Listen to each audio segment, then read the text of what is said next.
En fait, la mémoire traumatique, c'est comme une sorte de magma, c'est un enregistrement qui n'est pas conscient, qui n'a pas été intégré par l'hippocampe, c'est-à-dire que ce n'est pas une mémoire autobiographique, c'est une mémoire déconnectée, mais qui a tout enregistré. Et ça a enregistré aussi les paroles de l'agresseur, ça a enregistré la mise en scène de l'agresseur, ça a enregistré tout ce qu'il a pu faire, toute sa haine, tout son mépris. Et quand la mémoire traumatique s'allume, que la personne soit dissociée ou non, elle a plein de paroles atroces. Et je vois des patientes qui ont été violées à 7 ans, quand leur mémoire traumatique s'allume, elles peuvent se dire je vais tuer tout le monde.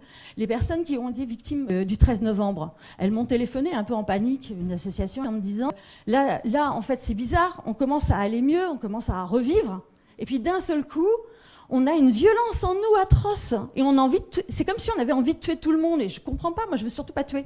Et simplement au téléphone, je leur dis mais qui avait envie de tuer tout le monde? C'était pas vous au moment des faits. C'était les terroristes.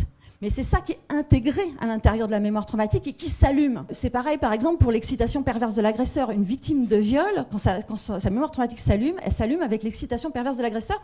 Et elle peut penser que si jamais elle voit un viol à la télé, dans un film, elle peut avoir l'impression qu'elle ressent une excitation qui n'est pas la sienne, qui est celle de l'agresseur. Une autre personne aussi qui a été au Bataclan, il me disait, au moment du 22 mars, lors de l'attentat à Bruxelles, il a été envahi d'une sorte de rire atroce, sardonique. Et il s'est dit, je deviens taré, je deviens fou, il faut m'enfermer, je suis dangereux. En fait, c'était les rires des terroristes. Voilà. Et du coup, si on ne donne pas d'outils aux personnes pour leur faire comprendre que c'est pas eux, que cette violence qui est en eux, ça ne leur appartient pas, ça appartient à autrui, bah, elles peuvent soit se retrouver en situation de se censurer totalement, avoir l'impression qu'elles sont des monstres, qu'il ne faut plus qu'elles fassent rien, que du coup, même il faut qu'elles s'isolent, ou même ça peut aboutir à des suicides.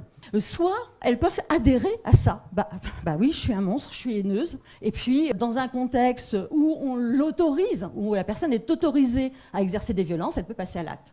Alors c'est sûr que les hommes vont beaucoup plus passer à l'acte, qui ont subi des violences dans l'enfance. Ils sont beaucoup plus en position de domination, et donc on leur offre beaucoup plus de possibilités de passer à l'acte, de toutes les manières possibles. Les femmes, moins, c'est-à-dire qu'on leur demande plus de passer à l'acte contre elles-mêmes.